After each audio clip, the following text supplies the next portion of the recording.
Are you who you're supposed to be or who the world says you should be? Are you trusting God to shape you or are you molding yourself to the world's standards? Welcome to CWS Christian Writing and Speaking. I'm your host, Jackie Wilson. And today's guest is a fellow podcast host and the author of God is Trying to Talk to Me. His journey echoes the suffering and struggles many face, and he has had to answer those pivotal questions of who he is, how is he shaping his life, and whether it aligned with God or did he need to know God better. Let's welcome to the CWS stage, Mr. Dallin Candland. Woo! Thank you so much for Jackie. I'm so excited to be on. Yes, I'm looking forward to hearing your story because I did have an opportunity to read your book and I definitely saw a lot of struggle manifesting, but at the same time, I saw the overcoming as you went through the various phases of your journey. I think it's interesting that your journey started in college and then there's a continuation where you're showing what is happening at each phase of your life. But before we talk about the book itself, I want to know what is the background with this book? Why did you choose that people hear it now and hear your story? Because there's a lot in there, and I just want you to give way and share with the audience. I think in my life, God has shut very many doors very deliberately. And it's because of what I'm doing in this moment right now. Because He wanted me to get to this place of having all the experiences I've had, having all the empathy I have, having all the wisdom and experience I have. And so in the moment though, it's kind of like what's going on. So I didn't make the basketball team in high school and I tried really hard and never made the team. So I was the basketball manager all throughout and learned a lot. And I did track all throughout to get faster, to get better. And I got so close my senior year, still did not make it. And so it's very humbling. You have to be very careful what story you tell yourself. And I've gone on this journey of being able to really understand myself and love myself on a much, much, much deeper level, closer to how he sees me. And that changes how I see the world. And yeah, there's just all these shut doors and having no place to turn, people telling you when I graduated from college, like, congratulations. It's all like kind of like a congratulations, like you did it, but for me, I never felt so empty in my life when I graduated from college. It's like it's ending. Like this wonderful place that I felt so much godly love and I don't have a job. I had one lined up and that fell through. And I'm like, bro, I already felt very tired about a lot of things, and I have ADHD, so I feel a lot of things on a deep level. And I think everybody, you know, we're all so different. But what I've learned about myself is I have to be very careful about what environments I'm in, and it's just a lot. I've been fighting my whole life, so I could lift up and strengthen people now, and I've learned to embrace it instead of run from it because he needs me to be strong. He's put me in many people's lives to lift them up and strengthen them. So, yeah, the book is there to arm people and strengthen them if they're feeling lost and sad. I put my deepest feelings from that time into poetry, and I know God gave me the words, and so it's there. Yeah, and what it sounds like you're saying is sometimes God gives us a bunch of no's and we don't understand why he's giving us the no, but eventually as you continue to go through the process, you start to recognize that he's doing it because he's trying to give you something better. Yeah, being the basketball manager was the best thing that could have possibly happened to me because I got to go to all the games for free. There was no stress of being on the court there. That was never a stress ever. I mean, there was some picking from the it's people from the team like, why are you trying so hard? Blah blah blah blah blah. But there's a couple people on the team that are a lot more kind to me, and the coaches were great. And yeah, it's just like that prepared me for when I served my 2-year mission trip to really love people and be like, dude, this guy in the background, we love him too. Without him taking care of how this looks, like it'd be a different world. And all these things influence our mental environment. And people just take this stuff for granted, but it takes work, Jackie. It doesn't come easy. We got to keep working. The Lord told Adam, like by the sweat of your face, you will eat your bread all the days of your life. And so gotta appreciate those people working behind the scenes because they deserve the congratulations too. So I love, giving the waitress or a waiter or anybody fist bumps. And so being the manager helped me to see those people and care about those people that are behind the scenes.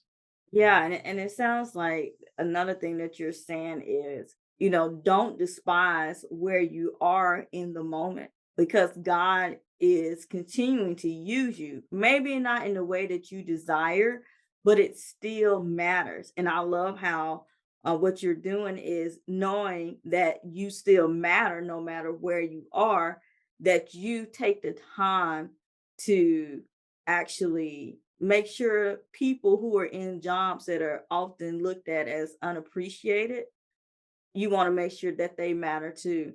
I want to kind of pivot to the book now because there's a particular poem that stood out to me in your book. And it was the one where you talked about crying with the girl at the airport. And I really, is that correct? It's like you crying with her at the airport. And that really, to me, shows the empathy that you mentioned that God was teaching you in the moment. Can you share the story behind that particular poem within your book?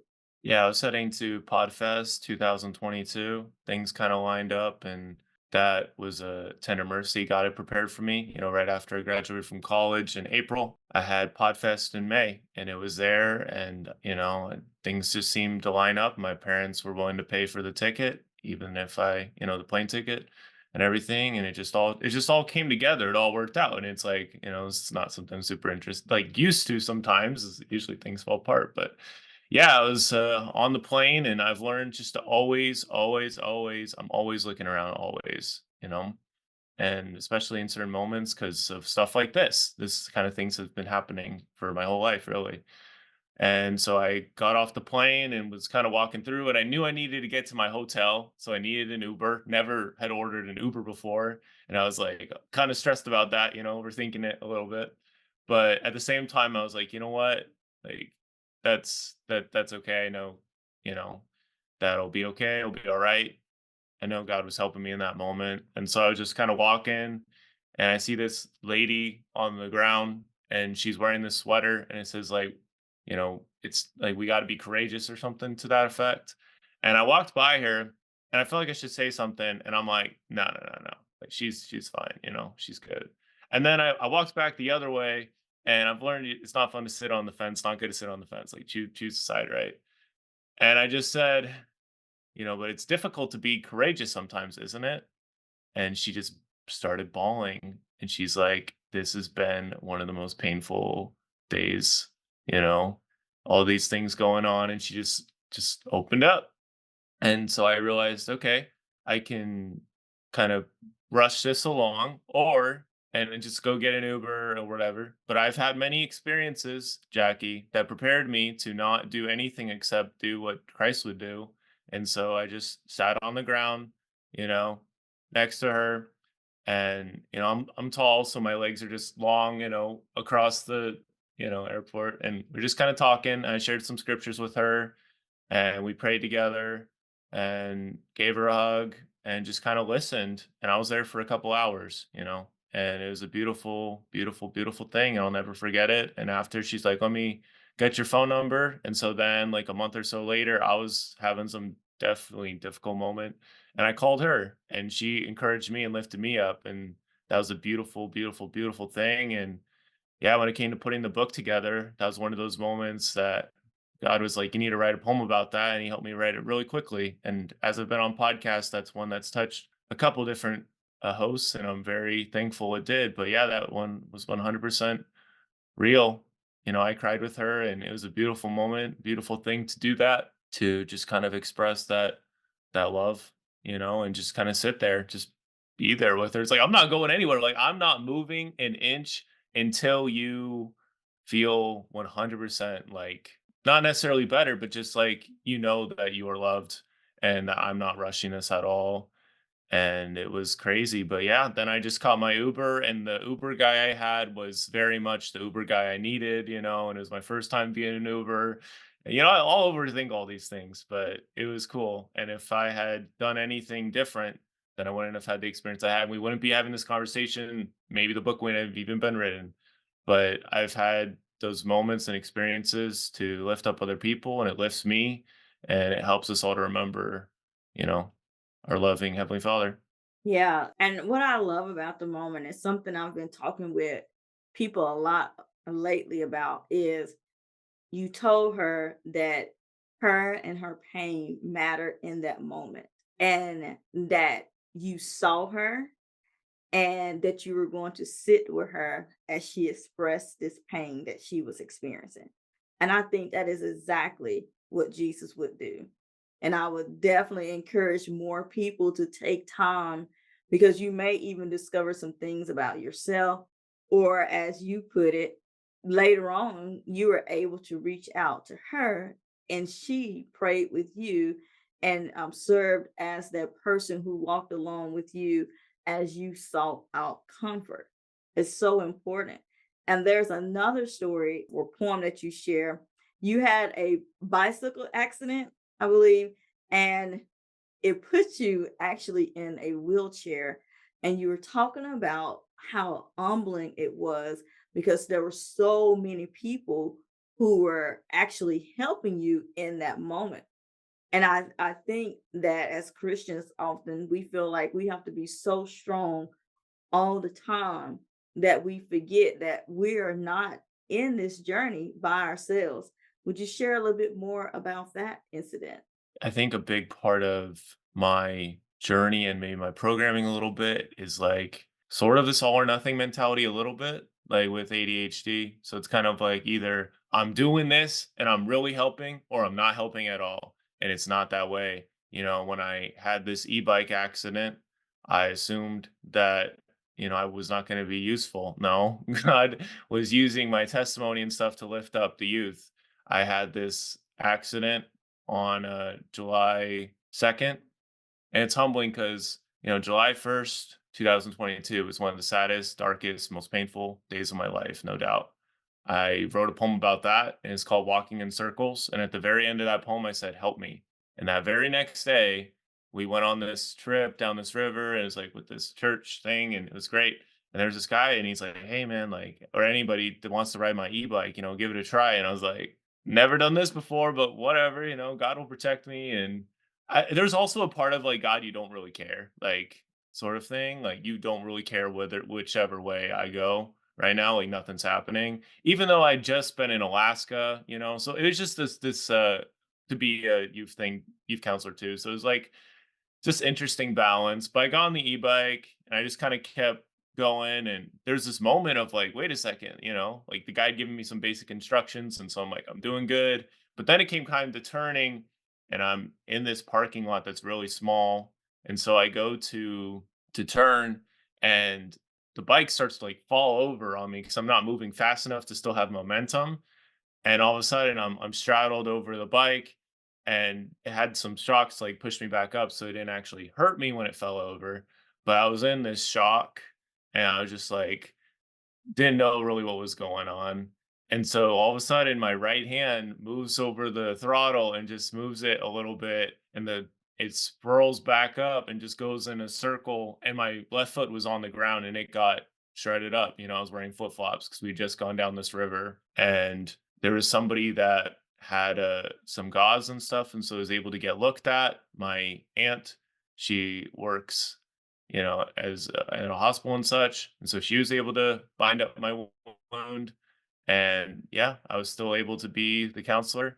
And I got pushed around in a wheelchair for a lot of it. And that was very humbling. It's like one of the poems talks about it. It's like, I love you, whether you are in pain or whether you are healed. I can use you right now. And so that's what that poem talks about, like healed or in pain, like you can still be used. And it's a beautiful thing. I've shared this a couple times. So one of the youth there, like I've always been one to well, I've been raised up to be somebody that reaches out and talks to everybody. My mom is that way too. And one of the youth just would say hi to him when I'd see him. He wasn't in my group, but I just would encourage him.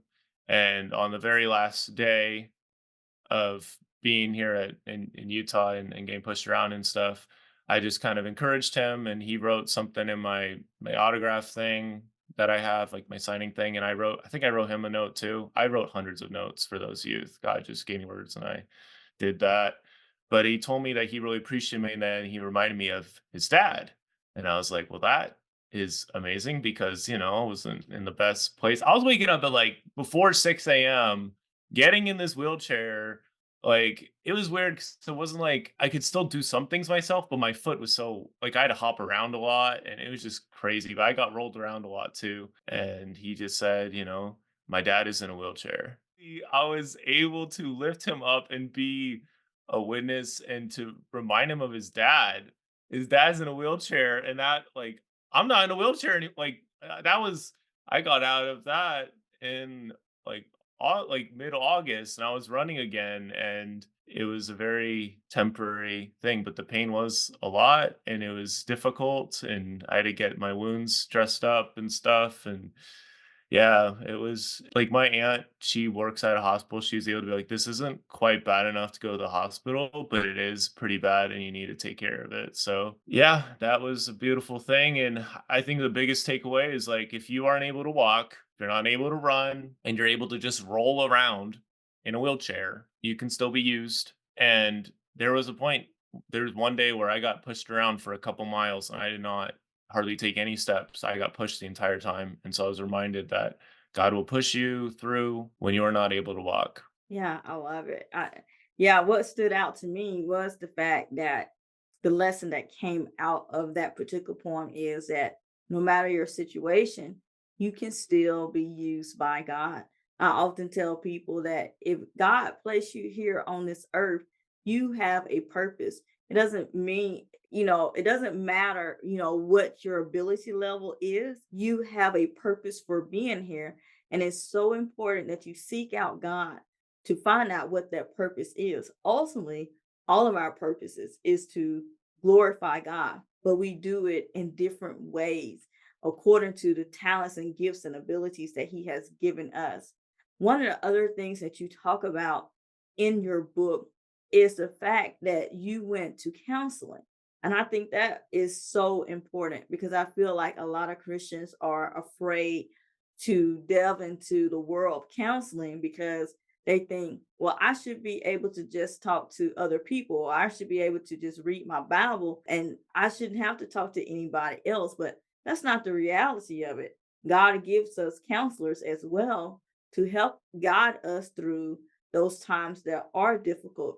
Can you share a little bit about that experience, about what finally made you take the step to go get counseling, to seek the help, and then ultimately how it benefited you? Yeah, so mid July 2022, I just done been in the wheelchair, and there's another week of the counseling or of the being a counselor, youth counselor, doing that again. And it just, I don't know, felt like a lot. And I remember talking to one of the church leaders at the church and just being like, hey, like I'm not feeling this. I don't like this. I don't really want to be here. Like, this is a lot. And I was saying a lot of things, Jackie, that I frankly was scared of because I could think of times where I was like, life is amazing, life is good, this is wonderful and everything. But again, I think a lot of it was I was prizing some things far too much and I was overthinking some things far too much. And there's like that quote that if you think you've messed up God's plan for you, like you're not that powerful. There's a lot of things I felt like I was outside of God's plan, and I've learned that's never the case. We're always in God's plan. But yeah, I talked with him and he's like, yeah, we can get you set up with a counselor. And she helped me break some things down, and she had an objective point of view. And so she was able to be like, sounds like you've been doing really good. I talk to people that we talk and they come back and they have done nothing. You come back and you've been trying all these different stuff. It's like you're doing good. Like you've been hard on yourself. And so getting that objective point of view is everything. This is somebody I've never talked with in my entire life, and they're able to see like, yeah, like just continue, keep trying, keep learning, and you'll do good. And I remember she one time, this one counselor, she showed me this clip from Meet the Robinsons with the peanut butter jelly gun, and context is Wilbur. Well, Wilbur's the son, but Lewis is there and he's having dinner. This is like his future family, right? But he doesn't know that. He's having dinner with them and they're having the peanut butter jelly. That thing comes out, and that's something he had made, and the dots aren't super connecting yet, but they make some peanut butter jelly stuff and then makes a big mess. And then Lewis is like, "Oh, I'm so sorry. I'm so sorry." And then one of the guys is like, "You failed." And they're all so excited and they're like celebrating. And so that was something that that wonderful counselor kind of told me. It's like, you need to celebrate this and love this and learn from this. And I told her things I've never told anybody. I've still never told anybody else besides God. And that gave me power. That gave me strength. It's like, it's okay. It's okay. And there are worse things. And for me, that's not really the best, most encouraging thing. However, it reminded me that God does provide safe spaces and it's in his way and his time. And I'm not saying every counselor is good. I had one counselor in college, did not listen to a word I said. I promise you, it was rough, not good. But you can trust that you keep doing what you can. And I think that God does want us to seek out what we can for like the physical benefit, and the physical and the spiritual are, connected. So, yeah, if God is telling you to seek that out, then I would not delay. I would talk to somebody because I shared things with that person I've still never shared with anybody else besides God. And that really gave me space because she's heard all kinds of things and she just was able to help me out, help me move on and help me grow. Yeah, I love it. So much there, I think. And, it brings me back to those core questions that I asked at the beginning and your introduction. Are you who you're supposed to be or who the world says you should be? Are you trusting God to shape you? Or are you molding yourself to the world's standards? And all of your stories have demonstrated that the world is telling us we should be happy all the time. We should be strong all the time. We should be all these things. But when we look at the Bible, we even see the things that Jesus went through, as he was preparing to go to the cross. He had to say, "Not my will, but your will, Father," because he knew the difficulty he was going to face.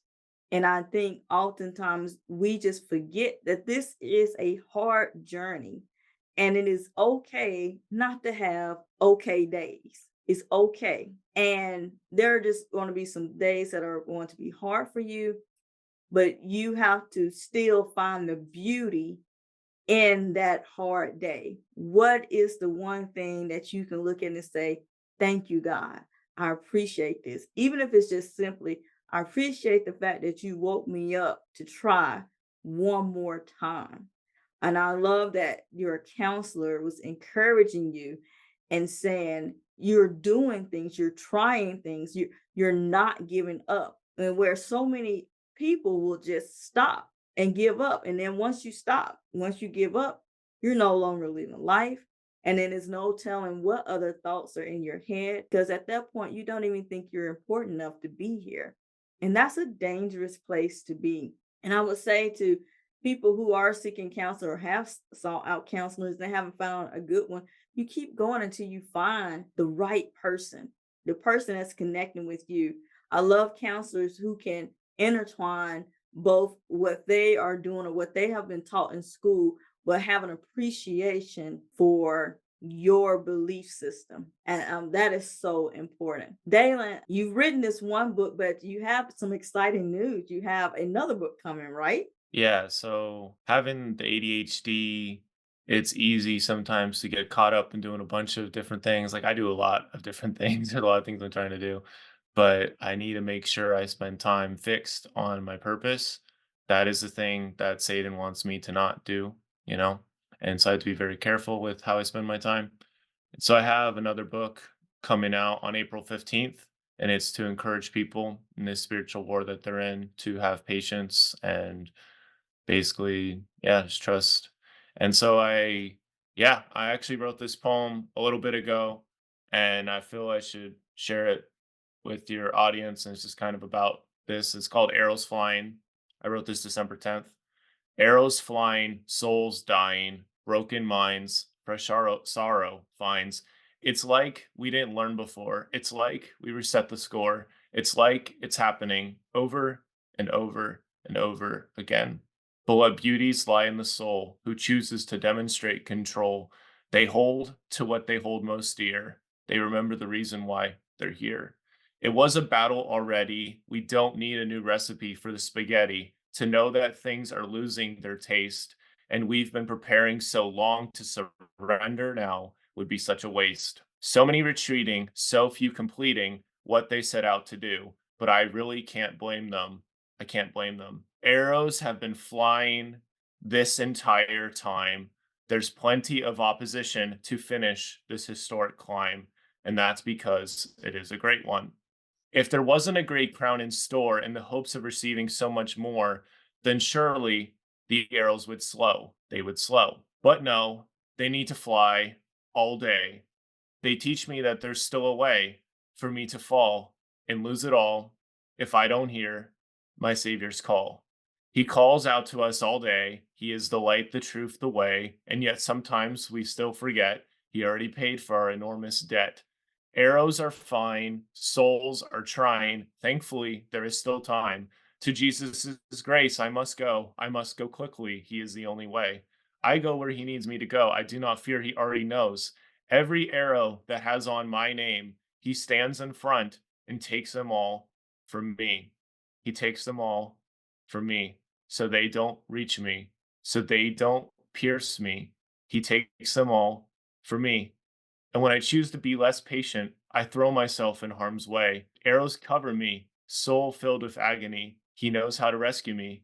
He knows how to heal me. He knows how to strengthen me. And that gives me peace. The battle is not over yet. It still has a ways to go. But I know my Savior loves me. I know, I know, I know.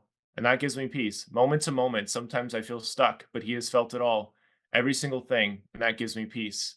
He is my peace. He gives me sweet release. He reminds me it will all be okay. And he helps me rise in the heat of the day. As arrows fly and my soul starts to cry, I know he can wipe those tears away. He's done it before. He's done it before. New friends come into the picture. New insights cover me with mercy. New places tell me I'm on the right path. I'm on the right path. And the best way I can tell is arrows flying, arrows flying, arrows flying. Yeah. The arrows may fly, but God is there to protect us. I love it. I love it. How can people connect with you via social media as well as your show? And where can they find your book? Yeah, so the book's on Amazon, and you can find me on my website, dallincandland.com. I have a weekly newsletter to encourage people in their walk with the Lord and just sharing things from my journey, things I feel need to share with people, and that's where you can find out stuff about my podcast, Yield Today with Dallin Candland, and all the other stuff I'm up to. But yeah, I've been full time since February 9th, and I'm never working for anybody else ever again. This is all I do, and it's been crazy. And I'm definitely not making enough money yet, but I feel it is in God's power for sure that I will make more than enough money to continue to do this and to lift up a lot of people who are struggling. And I'm just excited. Excited. I'm thankful for every single shut door. I'm thankful for the new life He's given me. I'm thankful for Him giving me space to say, I don't want this life. I want a different one, because He gave me a new life. He gave me a new life, reborn in Christ. It says in John 10:10, that He came that we might have life and that we might have it more abundantly. And Mm. I've learned to really listen to Dallin and give him space and to go after his crazy dreams. And it's changed everything for me. And just really thankful and glad. And glad I got to be on your show, Jackie, and for your preparation and your reading through and stuff. It always touches me. And it's interesting to hear what poems stand out. But yeah, I know that Christ is coming again. Don't know when, but he's 100% coming back. And he loves us all and he took it all for us. So there you go. Now, I would almost say that that was your final word, but what is your final word to the audience as we end your interview today? God's not done with you yet. You know, it'd be so interesting, and we look at TV shows and stuff, and there's this point where it's like, "Oh, yeah, he really messed that up," and that's that there's no redemption there, but it's like, "No, man, God sees the big picture, and there's no way I could have imagined putting all these really painful experiences in a book that would be able to lift up people all over the world." One of the first people that read my book was a podcast host in Ireland, and he loved it. And he's like, "You should consider going full time. Like, this is amazing." And back then, I did not have the faith or space to do that, but now I am full time, and God has been telling me these things and reminding me that it's okay. You're all right. When I didn't make it the team, when I didn't get the job, when all these things have happened, and people are like, "Bro, like." We could go on and on. Like, why aren't you married? Like, why don't you have a good job? Like, you're like all these things. And it's like, but God was telling me, bro, you are chill. You are doing fantastic. And I've learned to really listen and lean on him 100%. And so God is not done with you yet. Listen to the things that are going on in your heart. If there's some thing he's put on your heart, something that he needs you to do, there is still time. He will provide a way. And I'm a living testament of that. And I'm going to keep sharing it. Love it. CWS audience, you have heard him.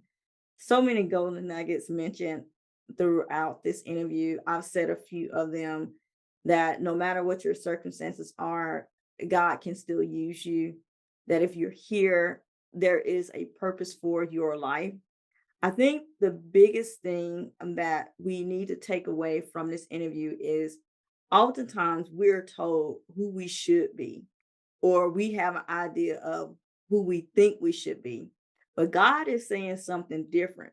And it may seem like because you are struggling that you're going the wrong way, but God could use those struggles to actually shape you into where He really wants you to be. And you're going to probably face some depression. You're going to have some doubts. You're going to have some questions, but it's okay because this is a part of the journey. We are Christians and we're doing something that's supernatural. It is not natural for us to go outside of our comfort zones, and we have to push ourselves through this. And even if you find yourself where you can't push yourself, like Dallin said, God will use other people to push you to move forward. He wants what is the greatest for you. And his vision for you is so much beyond what you can see for yourself. The only thing I can truly leave you with today is trust him, ask questions, and depend on his guidance. Sometime later, you will look back and say, wow, God, I understand why you chose to do this way now. Thank you so much for listening to today's episode. Until next time, beautiful people, God bless. Thanks for listening. If you enjoyed this episode and you'd like to help support the podcast, please subscribe, share it with others, post about it on social media, or leave a rating and review. Thanks again, and see you next time.